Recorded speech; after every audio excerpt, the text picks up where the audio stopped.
గుర్తుపెట్టుకోవాలి. దానిపైన ప్రత్యామ్నాయ జీవో ఇస్తే అక్కడి నుంచి 98లో సుప్రీంకోర్టులో మళ్ళీ లేనిపోని సమస్యలు వచ్చాయి. నేను వస్తానే ఆలోచించాను. ఆ రోజు ఆలోచించి 100% గిరిజన పిల్లలకే ఇక్కడ ఉద్యోగాలు ఇవ్వాలని రాజ్యాంగంలో ఉండే 5th షెడ్యూల్ 5.1 ఆధారంగా ఇస్తూ అందులో 33% ఆడబిడ్డలకు కూడా రిజర్వేషన్లు కల్పించాను. ఈ జీవో నేను ఇచ్చింది 10/1/2000 సంవత్సరంలో సమైక్య ఆంధ్రప్రదేశ్లో ఇచ్చిన జీవో ఇది. ఆ తర్వాత కొంతమంది కోర్టుకు వెళ్ళారు. కోర్టుకు వెళ్ళిన తర్వాత మీరు ఒకసారి చూస్తే ఇటీవల కాలంలో దీన్ని సరిగా ఆర్గ్యూ చేయలేక 2020 ఈ జీవోను సుప్రీంకోర్టు కొట్టేసే పరిస్థితి వచ్చింది. 22 ఏప్రిల్ 2020 5 మంది జడ్జిలు సుప్రీంకోర్టులో ఈ జీవోను కొట్టేశారు. కొట్టేసిన తర్వాత మళ్లీ మొదటి తీసుకొచ్చారు. 4 సంవత్సరాలు ఆ రోజున్న ప్రభుత్వం నిద్రపోయింది. కనీసం కౌంటర్ వేయలేదు, సమర్థవంతంగా ఆర్గ్యూ చేయలేదు, ప్రత్యామ్నాయాలు ఎతకలేదు. మీరు కూడా భయపడ్డారు. ఏదైనా మాట్లాడితే మిమ్మల్ని జైల్లో పెడతారు, కేసులు పెడతారు అని మీరు కూడా భయభ్రాంతులైపోయారు. మా గిరిజనులు అల్లూరి సీతారామరాజు గారి ఆధ్వర్యంలో బ్రిటిష్ వాళ్ళ గుండెల్లో నిద్రపోయిన మా గిరిజనులు కూడా ఆ 5 ఏళ్లు భయపడి ఇంట్లో పడుకున్నారు. ఇప్పుడు మాట్లాడుతున్నారు. నేను మీ మనిషిని, మీకంటే నాకు ఎక్కువగా శ్రద్ధ ఉంది. తప్పకుండా ఏ విధంగానైనా సరే మళ్లీ న్యాయం చేయాల్సిన బాధ్యత, దీన్ని సరిచేయవలసిన బాధ్యత నా పైన ఉంది. ఆ బాధ్యత తీసుకుంటానని మరొక్కసారి మీ అందరికీ హామీ ఇస్తున్నా. అత్యున్నతమైన న్యాయస్థానం సుప్రీంకోర్టు ఒక నిర్ణయం చేశారు. అయితే మన వాళ్ళు కొంతమంది మొన్నే నేను అడిగితే ఇలాంటి సందర్భాల్లో ఎక్కడ ఏం జరిగాయని ఆలోచిస్తే 2-3 సందర్భాలు జరిగాయి. నాకంటే మేధావులు ఇక్కడ ఎవరైనా ఉంటే ఈ నియోజకవర్గంలో ఇప్పుడు అంటున్నారు 1-2 ఎమ్మెల్యేలు ఉన్నారు. 7 గిరిజన ప్రాంతంలో ఎమ్మెల్యేలు 5 మందిని తెలుగుదేశం పార్టీని గెలిపించిన బాధ్యత మీ అందరిది. తెలుగుదేశం జనసేనని గెలిపించారు, ఎన్డీఏని గెలిపించారు. కానీ ఇక్కడ మాత్రం గెలిపించలా. ఇంకోది ఇక్కడ అరకులో గెలిపించలే. ఎక్కడైతే నేను అభివృద్ధి చేశానో, ఎక్కడైతే అభివృద్ధి అంతా కూడా నేను ఇక్కడ శ్రద్ధ పెట్టానో ఇక్కడ మాత్రం గెలిపించలా. కారణం నాకు తెలియదు. కానీ వాళ్ళు అంటున్నారు ఇప్పుడు వచ్చి నన్నేదో ప్రశ్నిస్తారంట. నన్ను కాదు మీరు ప్రశ్నించేది, మిమ్మల్ని నేను ప్రశ్నిస్తున్నా. సమాధానం చెప్పమంటున్నా. గిరిజన ప్రాంతంలో ఉద్యోగాలు ఇచ్చిన వ్యక్తి 1/5/11/86లో నందమూరి తారక రామారావు గారు. అవునా కాదా తమ్ముళ్ళు అని మిమ్మల్ని అడుగుతున్నా. అది కొన్ని సవాళ్లు ఎదుర్కొంటే రాజ్యాంగబద్ధంగా ఇవ్వొచ్చని మళ్లీ నేను ముఖ్యమంత్రి అయిన వెంటనే దానికి మళ్లీ నేనే ఒక జీవో ఇచ్చాను, జీవో నెంబర్ 3. అది కూడా డేట్ కూడా చెప్పాను చాలా స్పష్టంగా.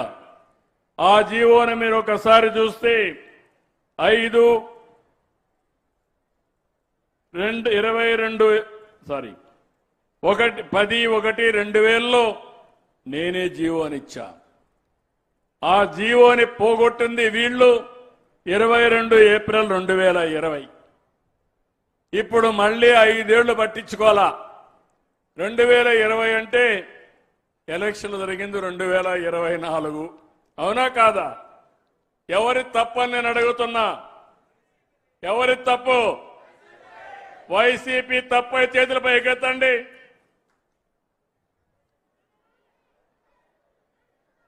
ఏమమ్మా? కాబట్టి వైసీపీ నాయకులు ఈ పాడేరుకొచ్చి నేల మీద మీ ముక్కును గీసుకుంటే అప్పుడు బుద్ధి వస్తుంది మీకు. మీ నాయకుడిని అడగండి, ఎందుకు చేయలేకపోయి అడగండి. అడిగేది చేత కాకపోతే మీరైనా క్వశ్చన్ చేయాల్సి వచ్చింది. మీరు అది కూడా చేయకుండా ఇప్పుడు నన్ను అడగడానికి మీకు ఎలాంటి అర్హత లేదు. కానీ ఒకటే చెప్తున్నా, ఈ గిరిజన ప్రాంతం నా సొంతం, ఈ గిరిజనులు నా వాళ్ళు, ఈ గిరిజనులకు అన్యాయం జరగడానికి వీలు లేదు. మీతో నేనుంటా. వాళ్ళు అనుకుంటున్నారు బాబాయిని చంపి వేరే వాళ్ళపైన నేరం వేసినట్టు తప్పు చేసి నా మీద నేరం వేయాలనుకుంటున్నారు. నేను చాలా మొండి, ఇలాంటి వాళ్ళని మాత్రం వదిలిపెట్టిన. ఒకసారి చూస్తే నన్నే ఏమార్చారు. నేనే సీఎం, నిద్రలేశా. ఎలక్షన్లు 2019 బిజీగా ఉన్నాను. సాక్షి పేపర్లో స్క్రోలింగ్ వచ్చింది. ఏమని వచ్చిందంటే వివేకానంద రెడ్డి గుండెపోటుతో చనిపోయాడు. ఏం తమ్ముళ్ళు, ఏమమ్మా మీరేమనుకుంటారు? పాపం అనుకుంటారు లేదా? నాకు ప్రత్యర్థి వేరే పార్టీ, వైఎస్ఆర్ కాంగ్రెస్ పార్టీ. నేను కూడా అనుకున్నా పాపం. అతను ఆ కుటుంబంలోనే చాలా మంచోడు. నేను చాలా సంవత్సరాలు చూశాను. అజాత్ శత్రువు, ఎవ్వరు శత్రువులు లేరు అతనికి. చనిపోయాడంటే బాధపడ్డాను. వీళ్ళు మాత్రం ప్రణాళికలు తయారు చేసుకున్నారు. ఎంత భయంకరమైన హత్య అంటే మీరు గుర్తుపెట్టుకోవాల్సింది, గొడ్డలతో నెత్తిన నరికి నరికి నరికి రూమంతా రక్తం, ఆ బెడ్ మీద రక్తం, అక్కడి నుంచి బాత్రూమ్కి లాక్కపోతే ఆ బాత్రూమ్ అంతా రక్తం. ఇంత ఘోరమైన హత్యని ఏదో గుండెపోటని చిత్రీకరించి బాడీ ముక్కలైపోతే మెదడంతా దాన్నంతా మళ్ళా కూర్పు చేసి, అది కూడా ఎవరు చేశారు? వీళ్ళ మామ హాస్పిటల్, పిల్లనిచ్చిన మామ, భారతి గారి మామే, తండ్రి. ఆ హాస్పిటల్ నుంచి మనుషులు తెచ్చి కుట్టి ఒక బాక్స్లో పెట్టి అంత్యక్రియలు చేయాలనుకుంటే ఆయన కూతురికి ఎందుకో డౌట్ వచ్చింది. భగవంతుడు ఏమన్నా ఒక ఆలోచన చెప్పాడేమో. రామారావు తల్లి నన్ను చంపింది ఆత్మహత్య కాదు, గుండెపోటు కాదు, నన్ను చంపేశారంటే అప్పుడు ఆ అమ్మాయి అడిగింది కూతురుగా, ఏమడిగిందంటే పోస్ట్ మార్టం చేయమని. అప్పుడు పోస్ట్ మార్టం చేయమంటే నేను కూడా చెప్పాను పోస్ట్ మార్టం చేయమన్నాను. అప్పుడు వాస్తవం బయట వచ్చింది. తల మీద గొడ్డలతో నరికారు, భయంకరంగా నరికారు, మెదడు బయట వచ్చిందని ఎప్పుడు రిపోర్ట్ వచ్చింది.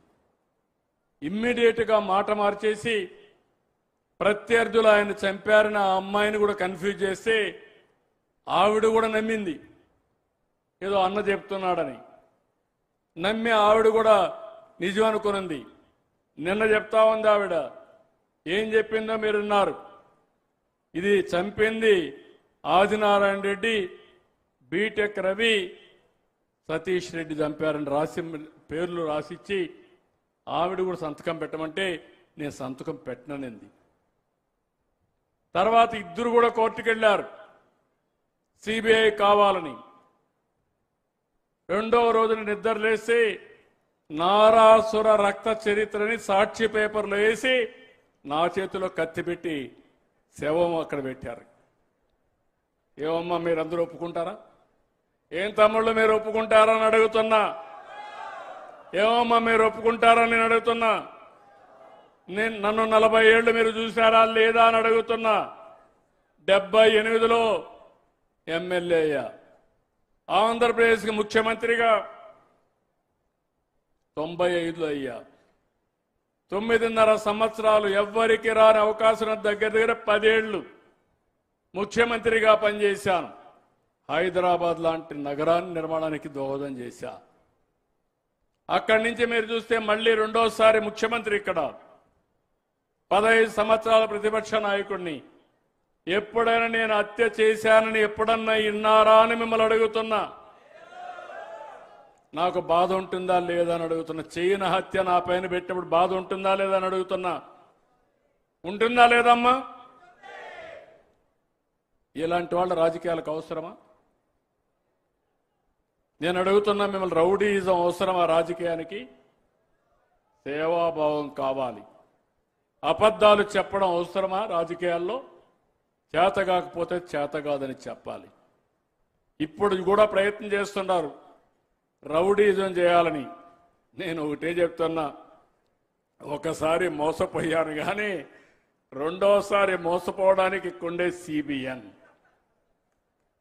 ఏం తమ్ముళ్ళో మిమ్మల్ని అడుగుతున్న, కఠినంగా ఉండాలనా లేదా? ఏమమ్మా ఆడబిడ్డలో కఠినంగా ఉండాలనా లేదా?